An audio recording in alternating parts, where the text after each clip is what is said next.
Ladies and gentlemen, boys and girls, trowlers, growlers and dolphin disembowelers, welcome along to the Joe Spiver YouTube channel where we discuss books and little else. Can you believe that I came up with that rhyme just 17 seconds ago? Many of you, many conspiracy theorists, and there is indeed a Wikipedia annex or adjunct to this channel which allows the mad and the mouldy to share their conspiracy theories about this channel. And many of you seem to think that I have some sort of tessellation, some sort of tapestry on my wall which allows me to list many of my rhymes. Some of you have even gone to the extent of accusing me of purloining rhymes from other people, when in fact none of that is true. I sit here in silence for 10 or 12 seconds before recording and think of a pert rhyme. And so there we have it. What was it? Trowlers, growlers and dolphin disembowelers. That's jolly good. But yes, let us begin in kind. It's another terrible day.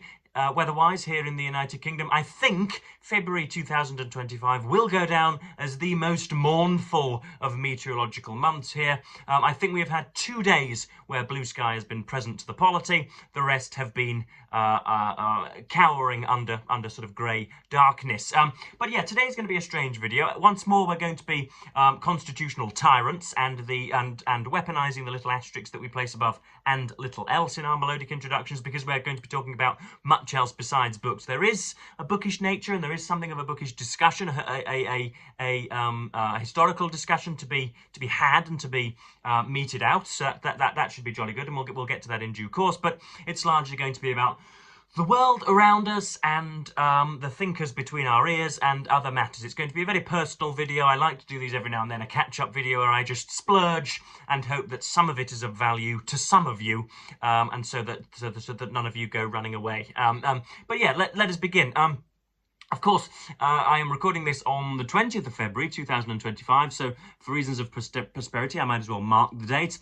And yesterday, the elected President of the United States chose to allow a Manichean imperial Russian masochist to essentially have carte blanche over his country of invasion, i.e. Ukraine. He accused the sitting elected president of Ukraine, Vladimir Zelensky, of being a tyrannical dictator, and said that, again, leaned into more conspiracy theories that half of the militaristic support that America and the EU has sent to Ukraine has been spent on yachts and powdered pharmacology on Zelensky's behalf. Again, not true, and has essentially hinted at Ukraine's provocation as a contributor to the Russo-Ukraine war, rather than, of course, the bona fide illegal invasion which Vladimir Putin undertook in, when was it now? Was it February or March of 2023? I believe it was. Or sorry, 2022? I can't remember.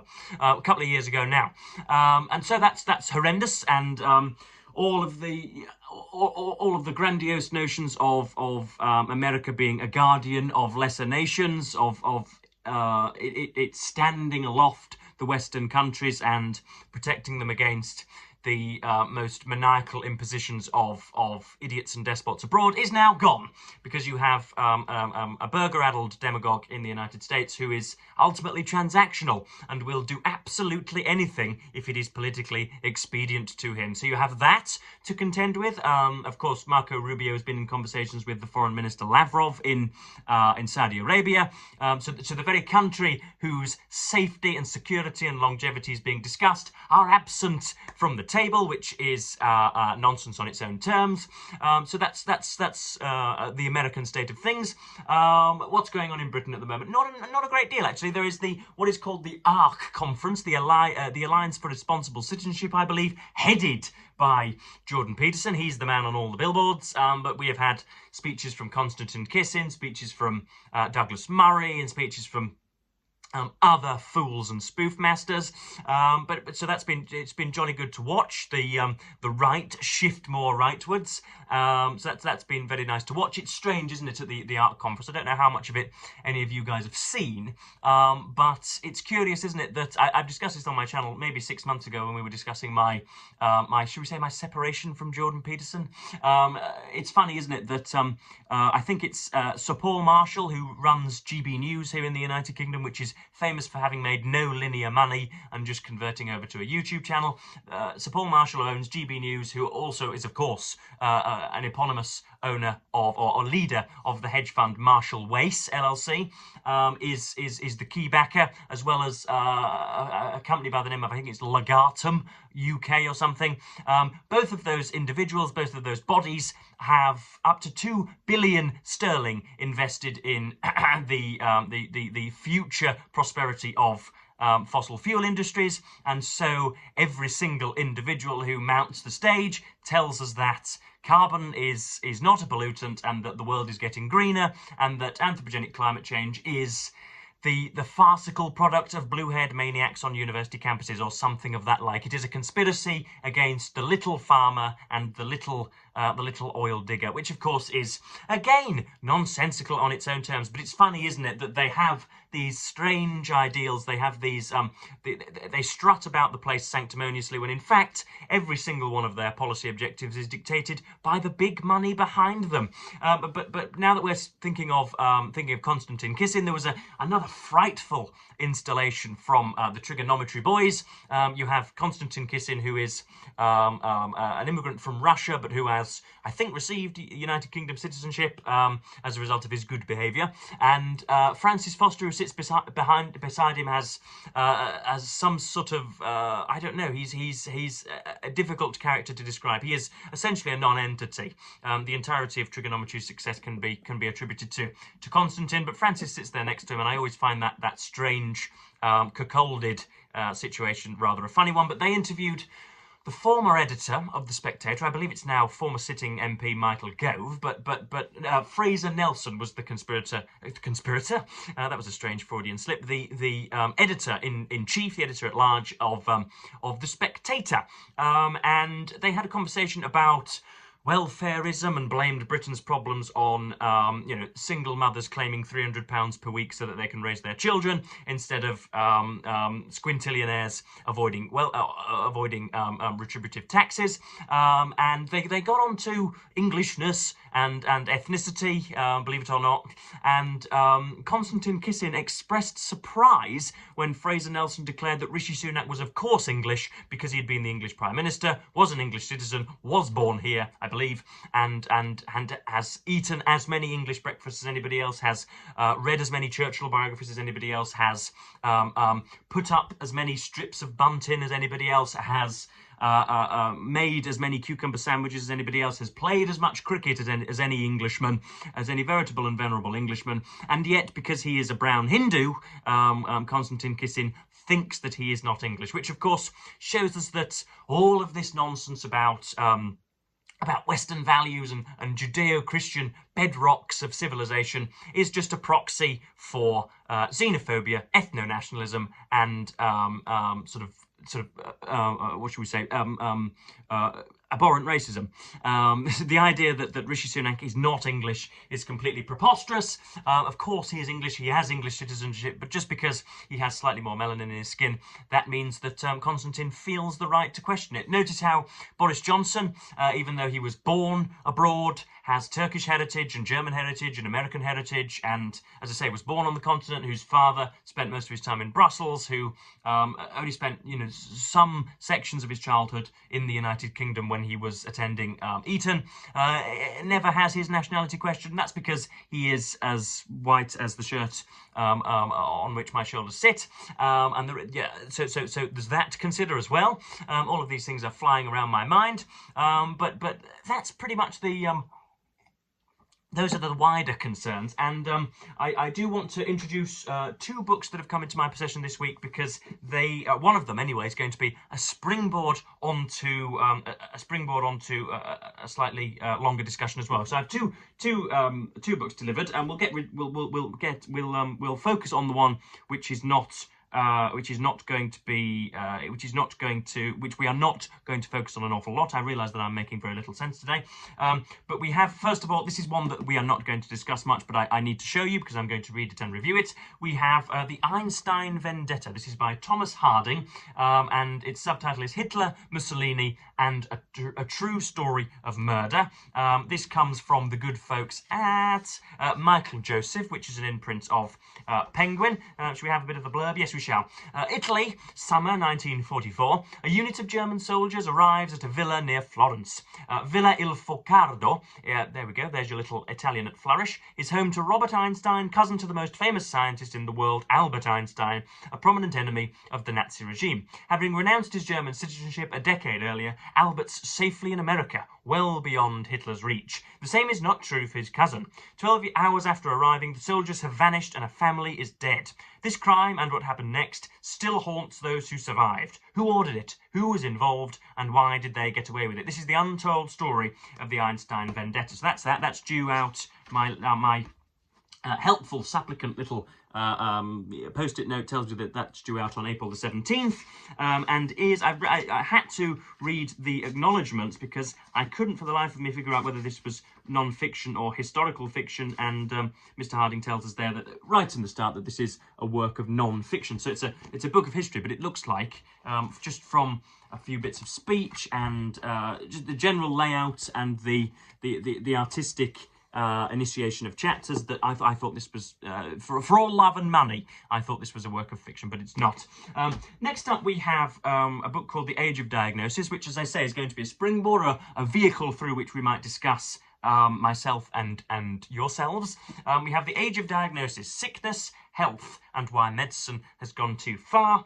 This was apparently a BBC Radio 4 Book of the Week, and it's by Suzanne O'Sullivan, and we've got all sorts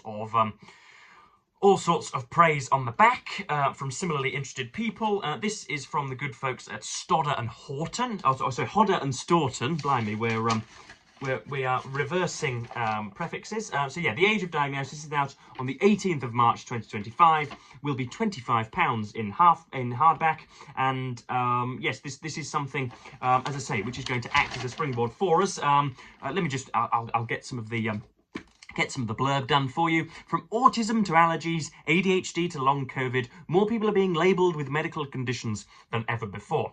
The boundaries between sickness and health are being redrawn. Mental health categories are shifting and expanding all the time, radically altering what we consider to be normal. Genetic tests can now detect pathologies decades before people experience symptoms, and sometimes before they're even born.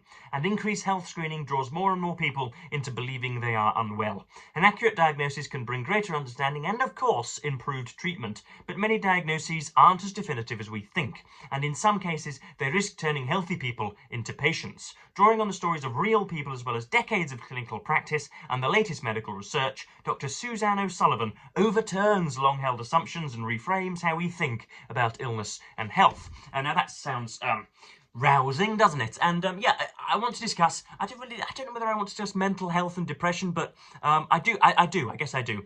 So I woke up on Tuesday knowing that it was going to be a frightfully difficult day for me. Nothing would get going.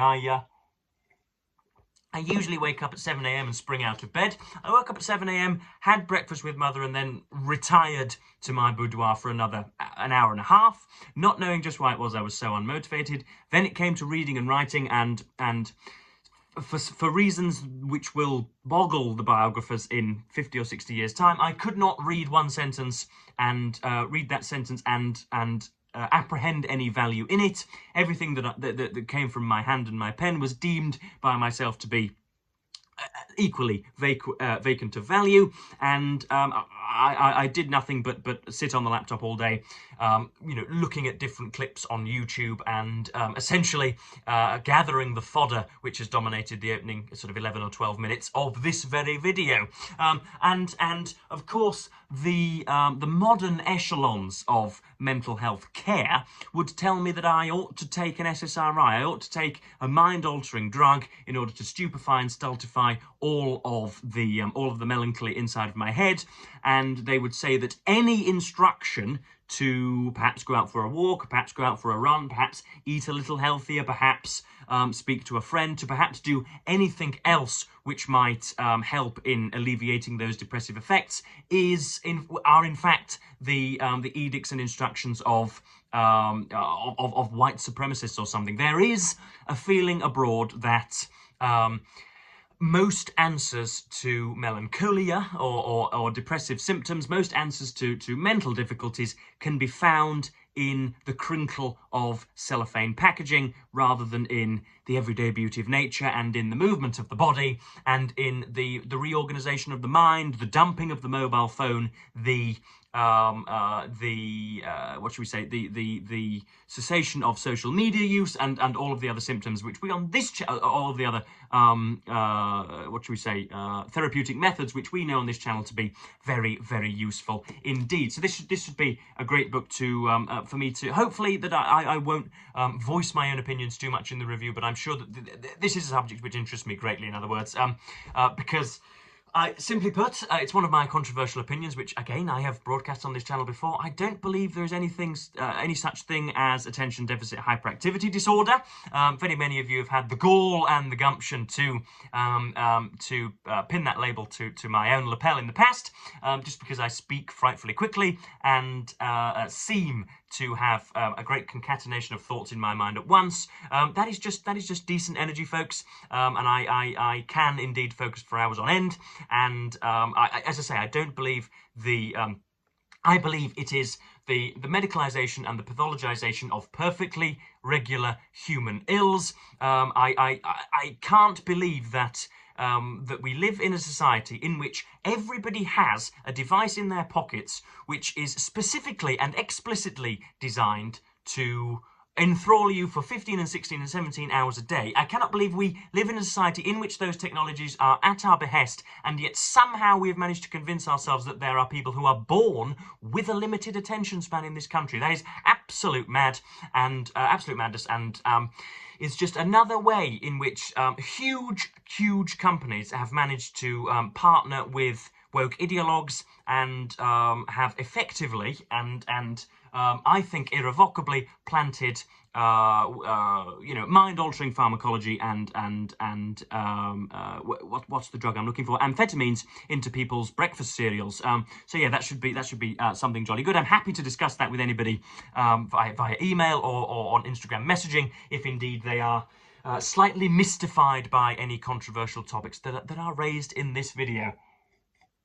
But last but not least, we have, I do have some coverage of some reading. I did absolutely no reading on Tuesday, but on Wednesday, yesterday after I went for a 2-mile run in the morning and went for a walk in the afternoon and ate healthier and chose to interest myself in steeper matters, I was able to read some damn good work as per usual from Christopher Clark. This is the Sleepwalkers: How Europe Went to War in 1914, and yeah, this is getting better and better. I'm a few hours from finishing, but I wanted to know, for those of you who do read history, I'm aware that some of you would prefer to spend all of your readerly time in the lofts of medieval castles, sort of looking at, observing entirely the works of red-headed princesses who are the damsels in distress and who dangle themselves from, from lofty heights. I imagine that lots of you are utterly arrested by fiction,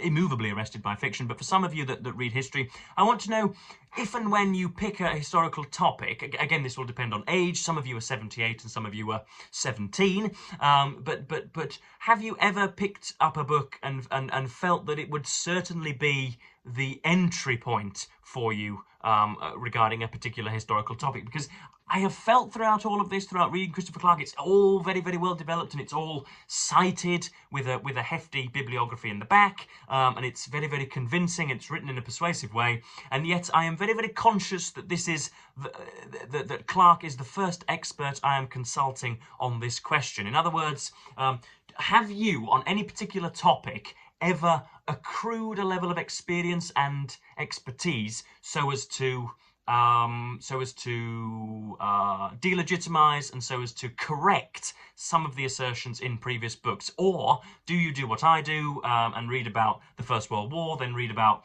the Russian Revolution, then read about the Spanish Armada, then you read about King Henry VIII, then you read about the Cuban Missile Crisis and the 69 moon landings, and then you read about Aztec totem poles? Do you streamline your reading? Are you an obsessive within a particular 3 and 4 year period? Do you obsess over the assassination of Archduke Franz Ferdinand so as to get a sort of mammoth gargantuan level of expertise and intelligence on a particular topic so as to refute claims by lesser historians? Or do you read rather widely but rather superficially? Have you read, perhaps, for example, 1 or 2 books on 17 different historical periods? Or have you read 17 books on 1 historical period? Or have you read 17 books on 17 historical periods? Again, it will depend on how old you are. But I want to know how deeply you dive into particular historical topics. Have you read loads and loads and loads about very little, or little about loads? That's what I want to know, because I think, as I say, this might be the turnstiles through which I am turning or walking, so that in the future I will demonstrate a greater interest in the emanation of World War I. So yeah, Christopher Clark, we've got how long we've got? We've got about 75, 80 pages. So we've got 3 hours of reading, 2 to 3 hours of reading this afternoon, and hopefully there might be a longer stretch review. There certainly will be something written on my Substack about it in the coming days. But yeah, what else have I got to discuss? We have there is a rugby league match going on this evening between my own sainted Hull Kingston Rovers and the Wakefield Trinity Wildcats, or I believe they're just called Wakefield Trinity now. Up from the Championship, they defeated the dynastically powerful Leeds Rhinos last week, and look to be frothing with desire to slay the Red Giants in Hull KR this evening. So yeah, I'm very, very nervous. I've gone from being quite blithe and quite brash at the start of the season, thinking that we were going to mow over nearly everybody, and have suddenly realised that every Sunday and Saturday afternoon is going to be a tussle with decent opposition. And so we're going to be very, very nervous before watching Hull KR versus Wakefield tonight. And what else is it that I had to discuss? Oh yes, I have, through connections, we're getting nepotic, folks, finally. Through connections, I have at least been made aware of a job posting at the NHS for, I think the official title is what is it? It's a pharmacy stores assistant. In other words, I will work at, if indeed I'm a successful applicant, I will work at what's called Castle Hill Hospital, which is the main infirmary, I think, within Kingston upon Hull. There is Hull Royal, but that's more for when your hand is severed of a Saturday night, rather than for gynecology and more important matters which have longer effects. So I'll be going to Castle Hill Hospital, working in the back, distributing pellets to different areas of the hospital. And I was doing the application yesterday. It required 1,500 words in a particularly essayistic form. Sorry,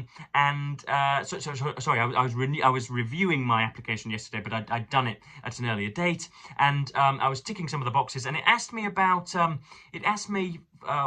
why I wanted to apply, why I wanted to work within the NHS.